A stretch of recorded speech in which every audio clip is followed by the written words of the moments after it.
ते अशुल्क दासिका वरदने तो नेह किंवद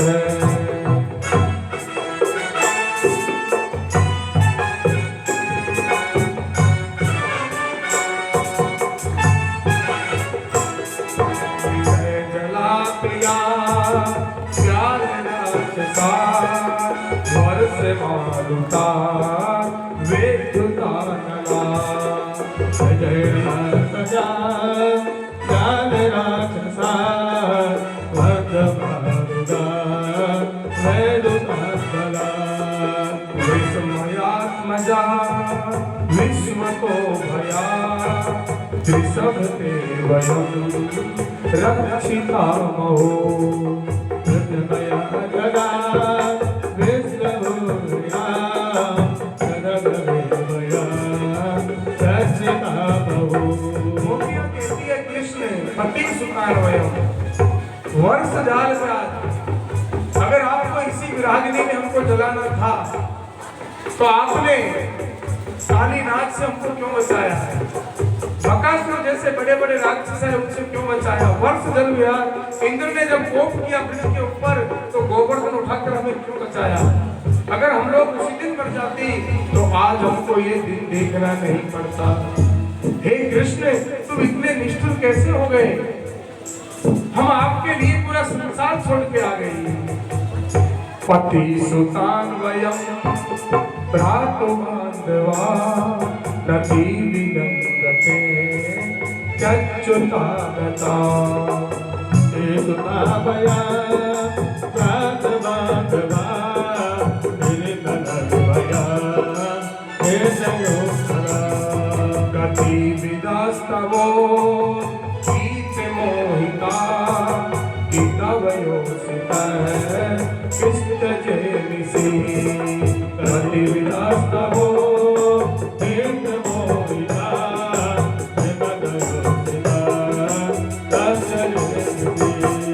पति सुतान वयं भ्रातु बांधवा नदी विनंदते यत्तु स्वागता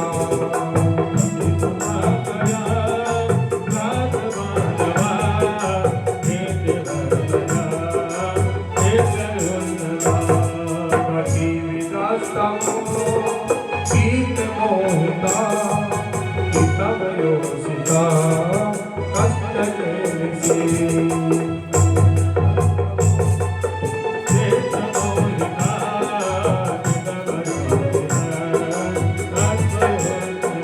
गोपियाँ कहती है पति सुतान वयं भ्रातु बांधवा, हम अपने पतियों को, भाइयों को, बांधवों को, परिवार को, सबको आपके लिए छोड़ाई।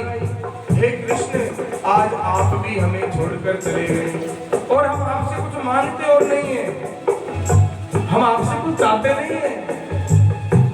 सूरतनाथ ते अशुल्क दासिका वरदने तो नेह किंवद सूरतनाथ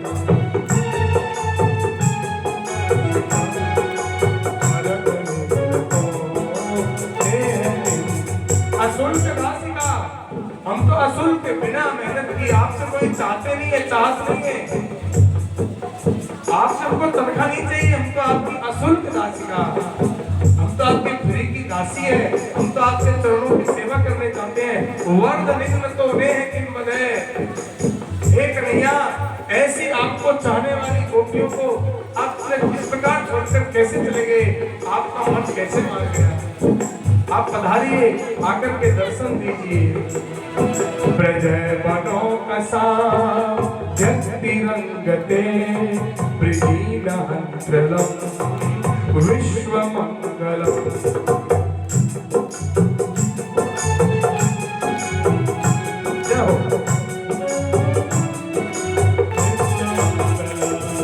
जय जय मनाक जय नस्त मना स्वजन ध्रुवता यज्ञ शोधन।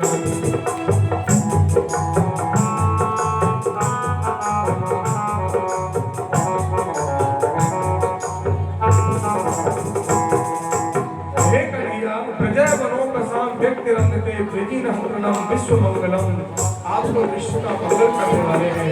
आपने तो ब्रज की रक्षा के लिए प्रकट किया है, आपने तो ब्रज की महिमा बढ़ाने के लिए जन्म लिया है, आपने तो ब्रजवासियों से प्रेम करने के लिए जन्म प्राकट लिया है। फिर आप इस प्रकार हमको विरागनी में क्यों जला रहे हो? आप आइए और आकर के हमको दर्शन दीजिए। दैत्य दृश्यता भिक्षुतावता त्वयि दृशासवास त्वां विचिन्वते।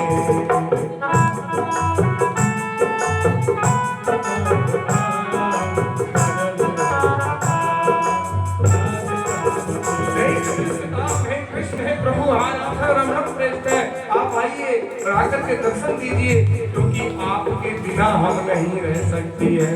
जय पितेधिकं जन्मना प्रज सयत निद्रा सस्वदात्रहि। जय पितेधिकं जन्मना प्रज सयत निद्रा सस्वदात्रहि।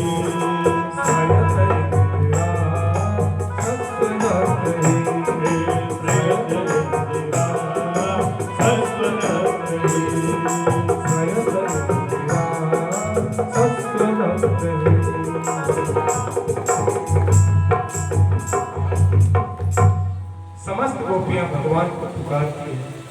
इतना रोती है गोपियां, इतना रोती है, इतना विलाप करती है कि रो रो करके उनके जो अश्रु है, उन अश्रुओं के द्वारा गोपियों का पूरा अभिमान निकल जाता है, पूरा अभिमान बह जाता है। और जैसे ही अभिमान शरीर से निकला, जैसे ही गोपियों का मन स्वच्छ हुआ, मेरे परमात्मा गोपियों के मध्य में प्रकट हो गए। भगवान गोपियों के मध्य में प्रकट हो गए। आज गोपियों को ऐसा लगा जैसे शरीर से निकले हुए प्राण वापस शरीर में आ गए हो। समस्त गोपियां प्रसन्न हो गई, भगवान को घेर लिया। कोई चरण दबा रही है, कोई पंखा हिला रही है, कोई जल पिला रही है, चारों तरफ भगवान की सेवा में लग गई। भागवत में लिखा है, मेरे परमात्मा ने फिर से दोए दोए गोपी बीच बीच माधव, फिर दो दो गोपियों के बीच में एक एक कन्हैया प्रकट हो गया और मेरे परमात्मा रास प्रारंभ करते हैं। मेरे भगवान रास प्रारंभ करते हैं। ऐसा सुंदर रास किया मेरे भगवान ने, ऐसी सुंदर मुरली बजाई मेरे परमात्मा ने, पूरा ब्रह्मांड नाचने लगा। पूरा ब्रह्मांड। गोपियां कन्हैया से कहती है, अरे धीरे धीरे मुरली बजा रे मेरे कान्हा, होले होले बांसुरी बजा रे मेरे कान्हा। अरे धीरे धीरे मुरली बजा रे मेरे कान्हा, राधा नाचने आई रे मेरे श्याम दीवाने, राधा नाचने आई रे श्याम दीवाने, राधा नाचने आई रे ओ मेरे श्याम दीवाने। धीरे धीरे बांसुरी बजा रे मेरे कान्हा, धीरे धीरे बांसुरी बजा रे मेरे कान्हा। अरे होले होले बांसुरी बजा रे मेरे कान्हा, होले होले बांसुरी बजा रे मेरे कान्हा। अरे राधा नाचने आई रे श्याम दीवाने, राधा नाचने आई रे मेरे श्याम दीवाने।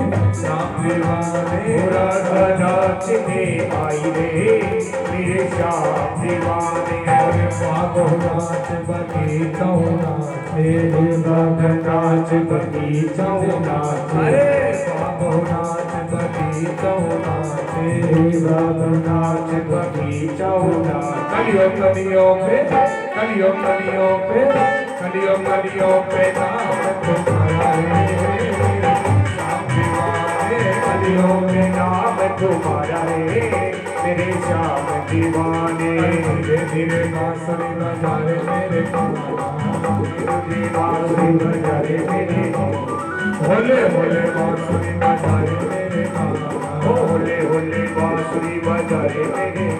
अरे राधा नाचने आई रे श्याम दीवाने। राधा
नाचने आई रे मेरे श्याम दीवाना। राधा नाचने श्याम दीवाने। राधा नाचने आई रे मेरे श्याम दीवाने।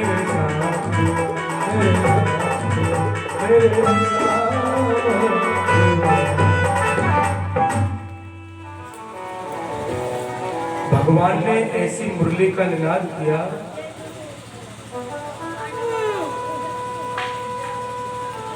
पूरा ब्रह्मांड नृत्य करने लगा। रास का मंच मेरे परमात्मा ने रास किया। बड़े ध्यान से सुनना सभी लोग। भगवान ने क्या किया है? भगवान ने क्या किया है? रास। रास का मतलब रास किसे कहते हैं? क्या किया भगवान ने? यमुना के किनारे नाचे गोपियों के साथ हैं? ये कह रहे हैं कि भगवान गोपियों के साथ यमुना के किनारे नाचे, उसको कहते हैं रास, है ना? गलत है,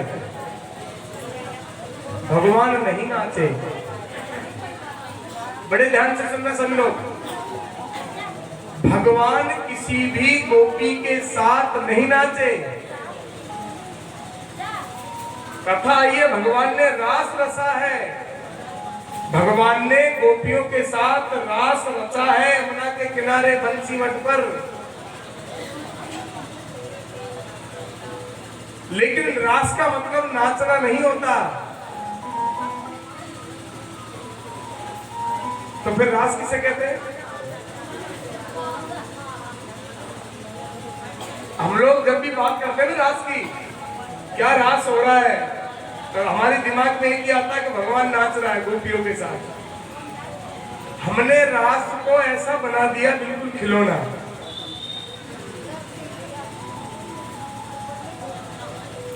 कोई भी ऐसी कोई घटना घट जाए, क्या रास लीला कर रहे हो, क्या रास चल रहा है भैया, क्या हो रहा है, मतलब एक मजाकिया शब्द बना दिया रास को, गिरा हुआ शब्द बना दिया रास को, जबकि रास का मतलब नाचना नहीं होता है। बड़े ध्यान से सुनना। प्रेम से बोलो जय श्री कृष्णा। अब बड़े ध्यान से सुनना। आप लोगों ने 10 कथा सुन ली, 11वीं सुन रहे हो, फिर भी ये कह रही है कि भगवान नाचे थे रात गोपियों के साथ। 10 कथाओं में यही सीखा तुमने? 10 कथाओं में यही सीखा कि कन्हैया नाचे थे? यही सुनाया व्यास जी ने? मैं भी कथा कर लिया पहले। हमने तो नहीं कहा कि कन्हैया नाचे थे। कि कौन से पंडित जी कह गए कन्हैया नाचे थे? पकड़ के लाओ लो।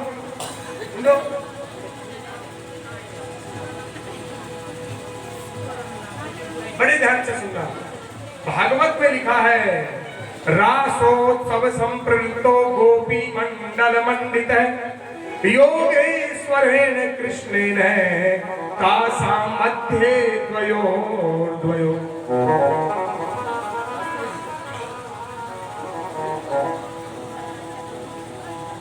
रासोत्सव संप्रवृत्तो गोपी मंडल मंडित योगेश्वरेण कृष्णेन तासां मध्ये द्वयो। लिखा है मेरे परमात्मा दो गोपियों के बीच एक हो गए,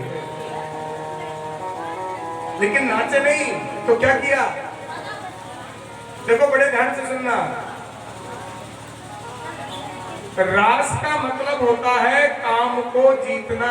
बड़े ध्यान से सुनो। रास का मतलब क्या होता है? काम को जीतना। अब काम कैसे जीता जाता है? रात्रि का समय हो, रात्रि का समय हो, एकांतवास हो, सुंदर स्त्री हो, सुंदर पुरुष हो, वहां क्या आएगा? क्या आएगा वहां? काम। रात्रि का समय हो, एकांतवास हो, सुंदर स्त्री हो, सुंदर पुरुष हो, वहां क्या आएगा? काम। तो ये जो यमुना का तट है बंसीवट, वहां एकांत है, रात्रि का समय, मध्य रात्रि है, सुंदर सुंदर गोपियां हैं और सबसे सुंदर मेरा कृष्ण है। तो वहां कौन आ गया? काम। बड़े ध्यान से सुनना। भगवान कन्हैया ने जब कामदेव को आते देखा तो भगवान ने कहा काम दोबारा आ गए, उस दिन को भूल गए, फिर आ गए। कामदेव ने कहा कौन सा दिन? कामदेव जी ने कहा कौन सा दिन? बोले जब शिवती सरे नयन उभारा। जब शिवती सरे नयन उभारा। जब शिवती सरे नयन उभारा। जब शिवती सरे नयन उभारा। चितवत काम भयो जल छाया। चितवत काम भयो जल छाया। चितवत काम भयो जल छाया। चितवत काम भयो जल छाया। जिस समय शिवजी समाधि में थे तो कामदेव शिवजी की समाधि तोड़ने गया तो शिवजी ने कामदेव को जलाकर भस्म कर दिया। तो कन्हैया उसी की याद दिला रहे हैं कि एक बार तू शिवजी के पास गया था, तुझे जलाकर भस्म कर दिया, तू दोबारा मेरे पास आ गया।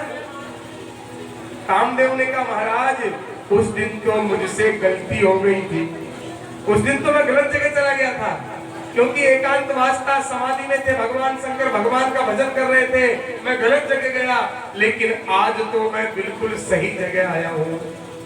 कन्हैया ने कहा तुम बिल्कुल गलत जगह आ गए, वापिस लौट जाओ। काम ने कहा ऐसे नहीं जाऊंगा, मैं अपना काम पूरा करके जाऊंगा।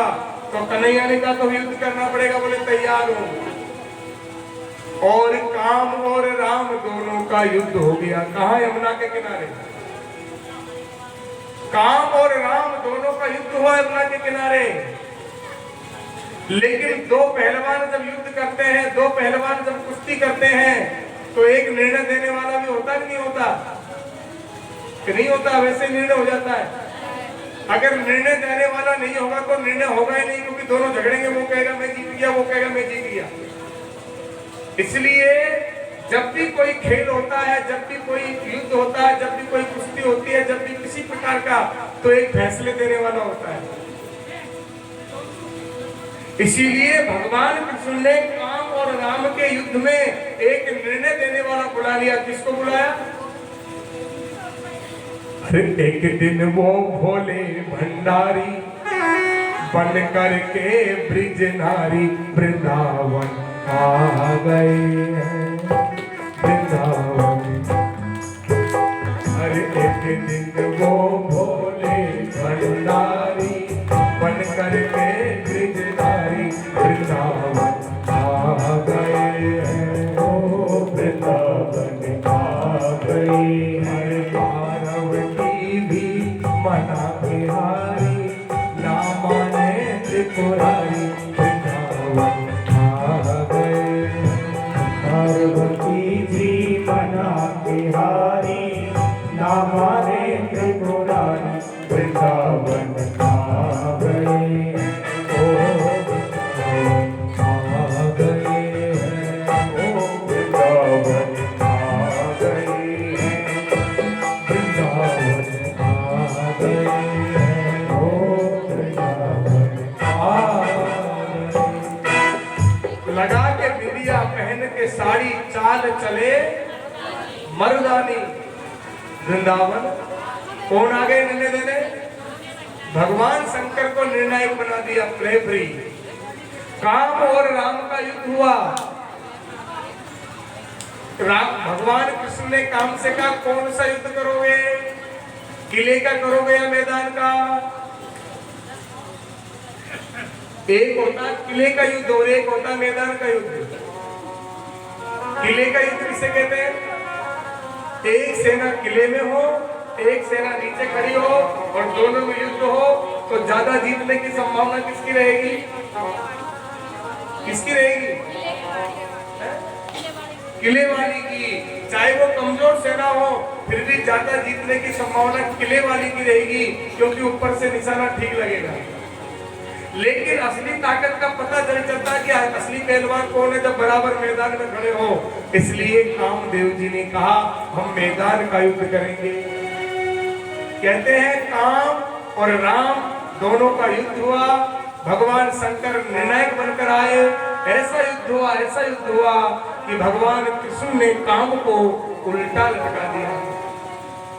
आज भगवान दुनिया को बता रहे हैं कि काम को कैसे जीता जाता है।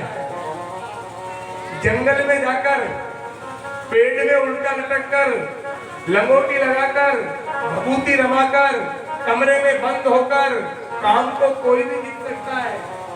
लेकिन काम को जीतना कहते हैं स्त्रियों के मध्य में रहकर जो काम को जीते उसको काम जीतना है। जो वस्तु हमें प्राप्त नहीं होती और हम कहें हम तो त्यागी है महाराज, अंगूर मिल ही नहीं रहे खाने को, खाना तो दूर देखने को नहीं मिल रहे, और हम बोलेंगे हम तो अंगूर नहीं खाते, खट्टे होते, गला खराब हो जाएगा। त्याग का मतलब होता है जो वस्तु सामने हो फिर भी हम उसका उपयोग ना करें, उसको बोलते हैं त्याग। आज मेरे परमात्मा ने दुनिया को दिखाया कि काम को कैसे जीता जाता है। आज काम को उल्टा लटका दिया। इसका मतलब रास का मतलब होता है काम को जीतना। रास का मतलब नाचना नहीं होता। और एक रस मतलब और बताया भागवत में, रास का मतलब है जीव और ईश्वर का मिलन। जहां पर जीव और ईश्वर का मिलन हो जाए उसको रास कहते हैं। आप भी भगवान के साथ रास करोगे? अरे आप लोगों की इच्छा है क्या भगवान के साथ रास करें? अगर आप लोग चाहो, हम भी चाहें कि भगवान के साथ गोपियों की तरह हम भी रास करें, हमको भी भगवान मिले, तो आप लोग भी ये प्रयत्न करो कि किसी भी प्रकार से हम जो जीव है हमको ईश्वर की प्राप्ति हो जाए। जिस दिन आपको ईश्वर की प्राप्ति हो जाए समझ लो यही रास है। जीव और ईश्वर का मिलन ही रास है। समझ में आया?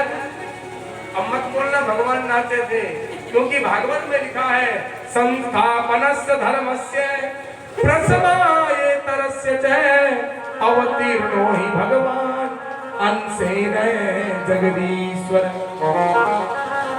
भागवत में लिखा है भगवान कृष्ण धर्म की स्थापना के लिए आए हैं।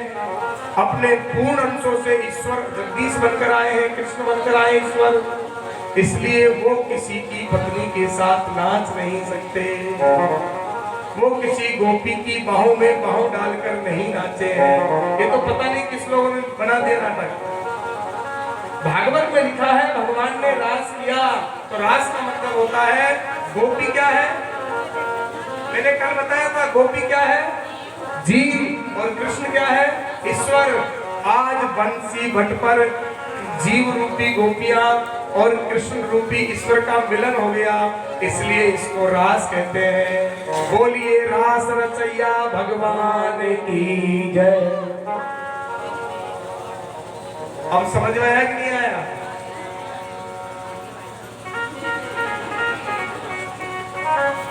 मेरे परमात्मा समस्त गोपियों को लेकर के और वृंदावन में प्रवेश कर गए। अब देखो एक प्रमाण और देता हूं मैं आप लोगों को। भागवत में लिखा है कि सभी गोपियां शरीर के साथ भगवान के पास नहीं गई। कहते हैं एक गोपी जब भगवान के पास जा रही थी, उसके पति को पता चला रात्रि में कहां जा रही है, तो उसको पकड़कर कमरे में बंद कर दिया गया। लेकिन वो गोपी शरीर से नहीं, वो गोपी मन से भगवान के पास पहुंची और मेरे परमात्मा के साथ मन से रास रचाया। मतलब आज उस गोपी को भी ईश्वर की प्राप्ति हुई मन के द्वारा।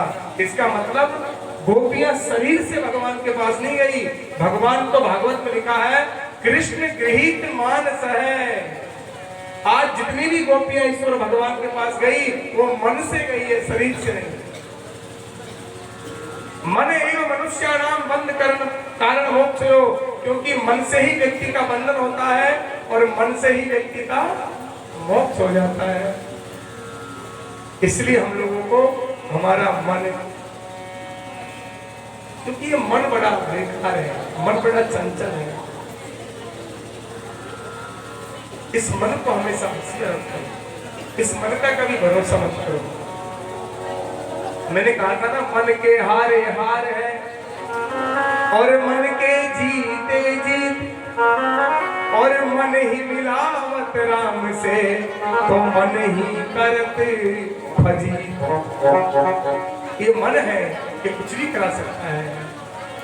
इसलिए अब रास का मतलब आज समझ में आ गया ना आप लोगों को। रास का मतलब कभी भी दिमाग में मतलब नाचे थे भगवान नहीं। रास का मतलब है जीव और ईश्वर का मिलन।